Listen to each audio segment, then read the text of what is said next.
Hello. There we go. Hello, everyone. This is Jake C. And I got the welder out today. Had to fix these jack stands. We got to put a little bracing in them because my father bent them, and because they dropped something on them, and I was afraid that after I bent them back, the structural rigidity would be compromised. So I fixed them with a little bit of welding. Welded a little steel plate on it. It's about 3 times as thick as the actual frame of those things. So if it does split right down the middle for some reason, the welds will take the weight, and then those side plates that the plates that I welded on should hold everything together. But that's not the point of this video. The point of this video is I got my clutch in, and I can actually roll my bike backward while in first gear. Whereas before my clutch was hanging so bad I couldn't even do that. And my clutch lets out at the proper area. Alright, so as you've all seen, I have made my share of videos on the whole clutch process.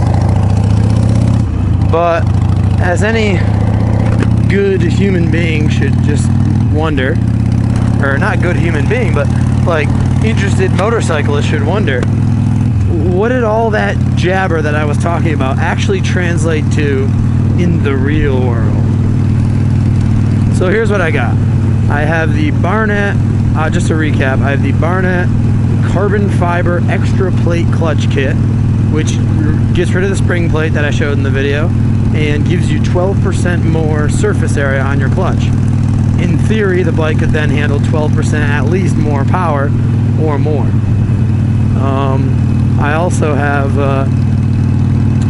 a Energy One made in USA diaphragm spring, which is 15% stronger than stock. So that means that the whole clutch is being clamped 15% stronger. So what's happening is you have more surface area and it's being clamped together with more pressure. So there's actually an exponential increase there. There's not a 15% plus 12% increase. There's actually, it's exponential because you're clamping it harder and you have more surface area. So this bike can basically handle, from my research, about 120 horsepower and 120 torque at the crank, which would translate to about a little over 100 at the rear wheels, you know, generally speaking, with your acceptable power losses, maybe up to like 110 if you had a really efficient bike.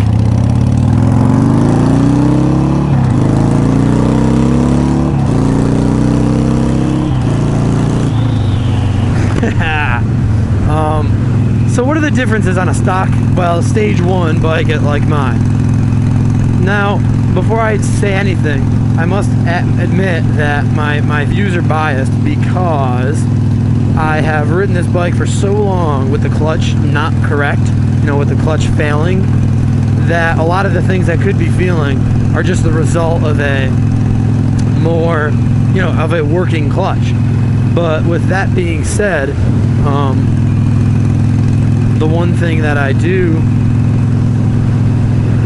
notice is that the bike shifts faster, to say. I mean, it obviously doesn't actually shift faster. It only shifts as fast as I can shift it.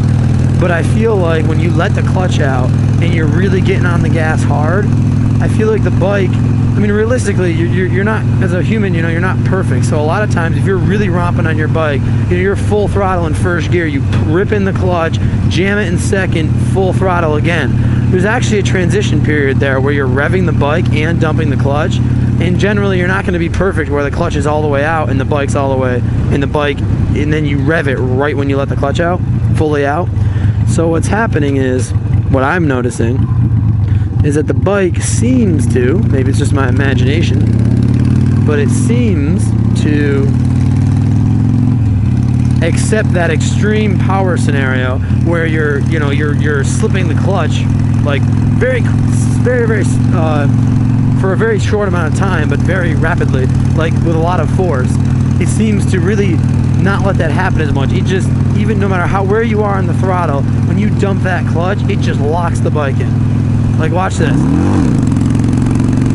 Like, it just rips your RPMs back down. There's absolutely no, there's no like delay. It just is a stronger re-engagement, which, I mean, it obviously is mathematically too, but it just feels stronger too. Now that could just be me, you know, like feeling the differences between a wearing out clutch and a brand new one. But I do think that overstock, based on what I remember from when I had the bike, when I first got the bike and the clutch was, you know, fine, it seems to be better, and seems to work better than ever, which it should. Now in retro, here's what I also did. I lubricated the clutch cable, which is really important. Whenever you do something like this, if you have the clutch cable off the bike especially, if you lubricate it, you gain so much more. It makes the clutch so much easier to pull in, because over time, especially like 30,000 miles, which I had lubed in between, but the clutch cable gets sticky, you know, it starts to grip inside of this sheathing and all that kind of stuff. So I actually added a spring that is 15% stronger than stock, and yet my clutch pull is easier than it was before I started all this, because for one, the clutch is adjusted right, so I'm not like pulling it all improper, like I'm not pulling all this wrong crap, and more importantly, the cable's moving way more freely inside the sheathing. It's so much smoother. I hung it up, and you basically just take a bag with zip ties and make like a funnel and just drip oil in between the cable and the outer shielding, and it smooths things out so much. I started with WD-40 and sprayed that in there and got all the gross freaking black crap out of there. Then I got oil, you know, just regular motor oil, or whatever you use in your clutch actually is the best thing to use. And then you just start dripping it down there, and it works great. I sent about a pint through that cable, and it's amazing now. So much easier to pull in, like 50% less pull. It's insane. But anyway, so that helped a lot. But in this clutch is actually a stiffer clutch, like I said, so it's pretty incredible. Hang on. Whee!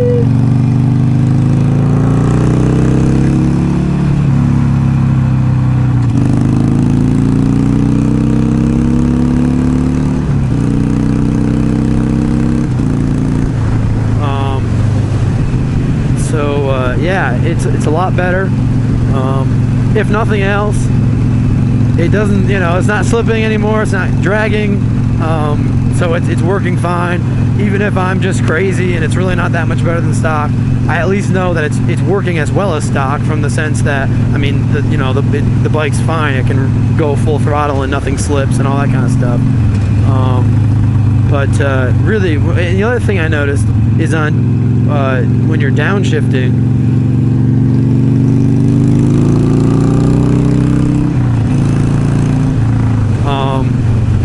if you don't rev match, you know, if you start downshifting, it really tugs at the bike. You know, you can really feel where the clutch is not giving in. It's just putting all that tug right onto the rear tire, which is a good thing, you know, overall. Whereas with a stock clutch, I could really let it out at like 4,000 RPMs and just dump it on deceleration, and I wouldn't lock up the rear tire, which was kind of strange. But like doing that, I really slowed the bike down quickly. So it just seems to grab a lot harder, which is what it should do, obviously. But it seems to actually do that. I would love to ride this bike with 120 horsepower at the crank. Well, for one, because it would be awesome, but also I would love to know if the clutch can really hold up to that, and if you know, if everything felt the same way it does now, or if it would lose some of that grabbiness because you've added more power. I don't know. But anyway, I'm very happy with it. It's so far, I only have 20 miles on it, but it seems to be as good a purchase as any, really. I'm going way over the speed limit. It seems to be as good a purchase as any, and it obviously solved the problem that I had anyway. But yeah, I really like it. It's a nice upgrade too from stock as far as I'm concerned. And one of the things I've noticed is my stock clutch was getting so bad that when I would shift from,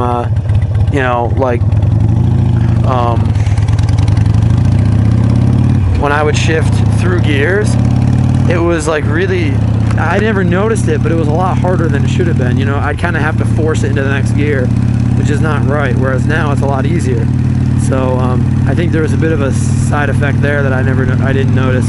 When things happen gradually, sometimes you don't notice them, Sometimes things happen so gradually that you just kind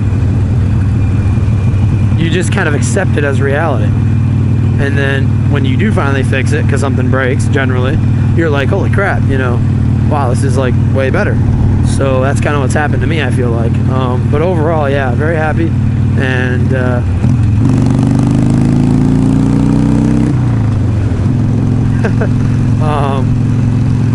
end of 35 mile per hour limit. It's not against the law to floor it to 60, right? Or to 55, technically. But anyway, so it's a good upgrade. I have done a little bit of fooling around with it, dumping it, and pulling the front tire up a bit. Nothing amazing, but second gear, rev bomb it, dump that clutch, and that front tire comes right up. It is a lot, it's a lot quicker transfer, I feel like, than when I did that stock with the stock clutch, which I don't really do that often at all, but for the one or two times I've really pulled a wheelie, it took a little bit more gas because the clutch had to the clutch was slipping a little bit until it finally clamped together, whereas this one's just like on or off.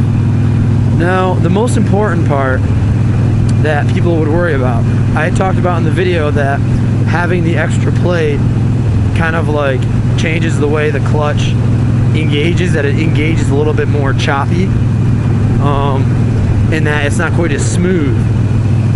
That's actually true. I've noticed that it is a little bit more, you have to be a little bit more skilled with the clutch to compensate for it, in that if you just rev it to like 1500 RPM and just start to let the clutch out, on the stock clutch you could just kind of go and it would, you were fine. You wouldn't really lug the bike. But with this, you kind of gotta really, as you're starting off, give it a little extra gas. So like rev it to kind of 1500, but then keep on the gas when you're accelerating to keep the bike from lugging a bit. And even if it does lug a bit, you're not going to really stall it any more than you would if it were stock. It's just that it feels a little bit, not quite as nice. So that is the one thing I've noticed, is you really got to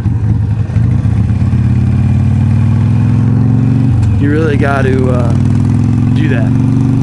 Like I'll stop here and show you kind of what I mean. So like I'm just in the middle of the road here. So like when I'm letting out the clutch, I rev it to like 1500, and as I start to let it out, I got to give it a little bit more gas. That was a little higher than 1500. It's kind of hard to narrate and let the clutch out exactly at 1 RPM, but you kind of gotta, like, you always do that. I don't even know what I'm saying at this point, but I don't know. I guess what I'm trying to say is the technique it's a little bit different. It's nothing earth-shattering. If you've rode a bike for any amount of time, it's nothing that you can't get used to, but it does grab a little bit quicker, and like you kind of gotta account for it.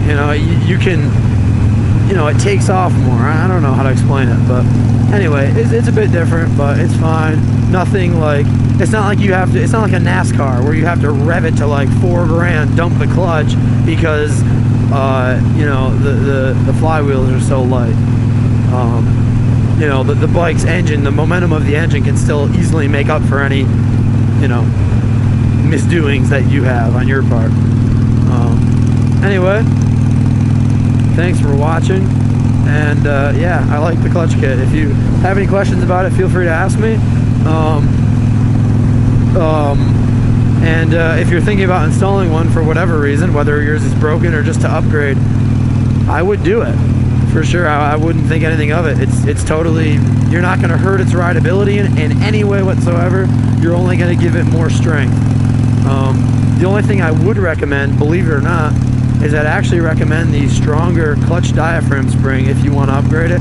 Get the 25%, not the 15, because my clutch pull is, I mean, well within any, anybody's reasonable,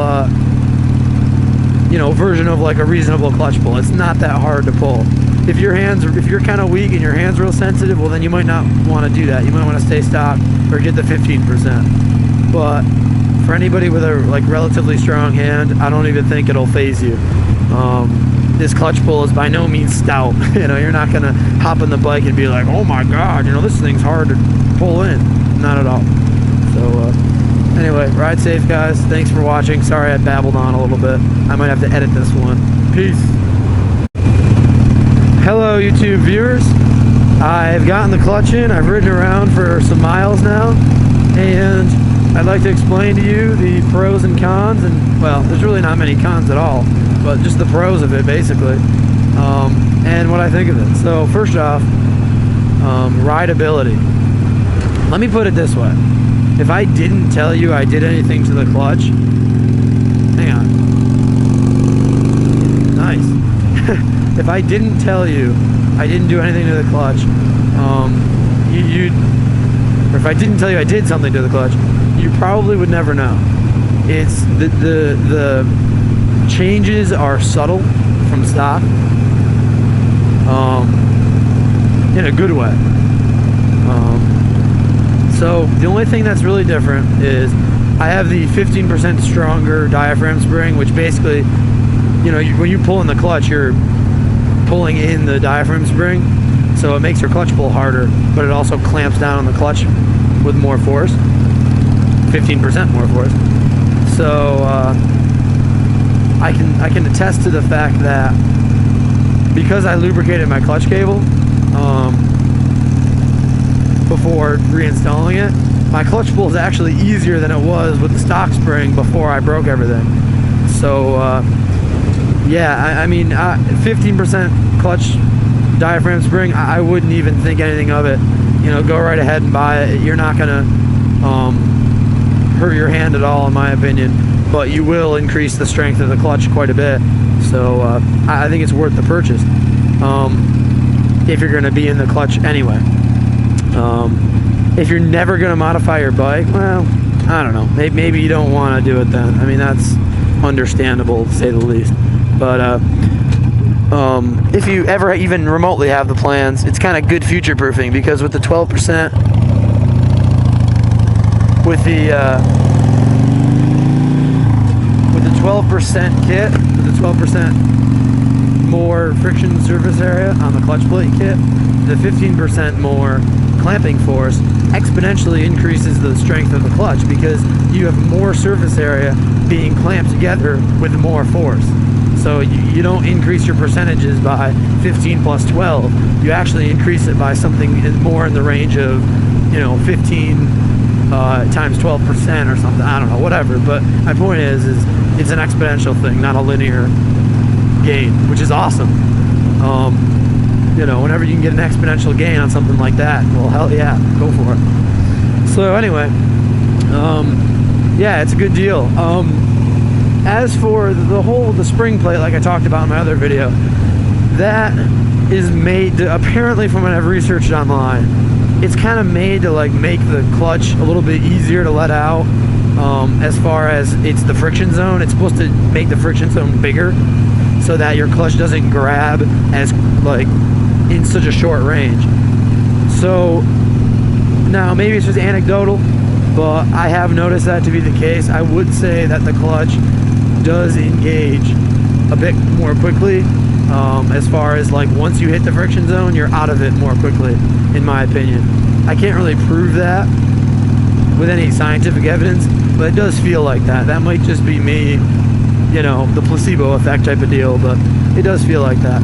But overall, I mean, rideability wise, if you've been riding a bike even for a month, I mean, putting this clutch on is not going to make it any harder whatsoever for you to pull in the clutch. I wouldn't even remotely hesitate to tell even a newer rider, yeah, buy this clutch plate kit if their clutch blew up, because pull wise and skill wise, it's not that much harder.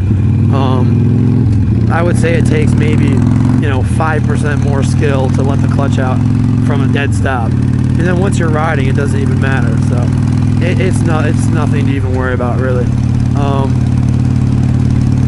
As for the performance of it, well, that's again, I have to admit,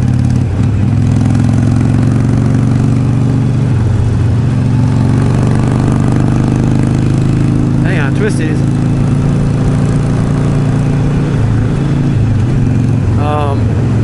More twisties. I gotta be careful because at dusk like this, there could be deer.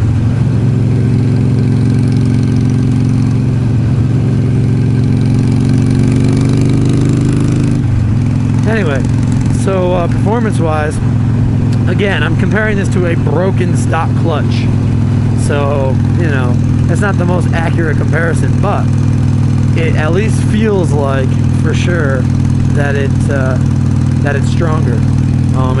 When you dump the clutch from some RPMs, it feels stronger. Just shifting in between gears, it feels stronger. Overall, I like it. It definitely seems to be an improvement over stock, and especially an improvement over my broken one, of course. It's a good. I think it's a good modification for anyone who might modify their bike in the future and blew up their clutch and say, hey, even if it's not for a couple of years, I'm not spending that much more. It's actually cheaper to do what I did than to buy a new spring plate and then replace the stock stuff, because to buy all new stock clutch plates, it's like, 100 and something bucks, and then the spring plate's like 40 bucks. So I would have spent like 140 bucks, and like if I left the stock spring, it would have been $140 plus like $30 in gaskets, which that could be about 20 if you only buy the primary gasket. So like it'd be like 160, 170 bucks. Whereas I spent 205 and have a clutch that can handle 120 horsepower at the crank. So I don't know. To me, it seems like a no-brainer. You're spending a little bit more money, but you're future-proofing the bike. Whereas if you went the other route, you can only handle stock power, maybe up to like 90 horsepower, 80 horsepower, on a stock clutch. So I don't know. It seems like a good idea to me. I know I haven't ridden in traffic with it yet, but like I said, the clutch pull is not even that much harder. It performs about the same as a stock clutch feel-wise. It's just grippier.